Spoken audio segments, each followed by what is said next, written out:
எதிரியின் கையில் விழாமல் காத்தீர்.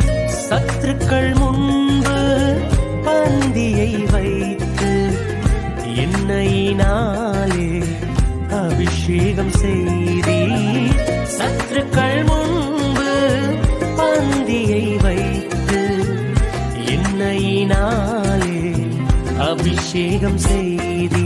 என் அலைச்சல்களை அறிந்தவரே, என் கண்ணீரையும் காண்பவரே,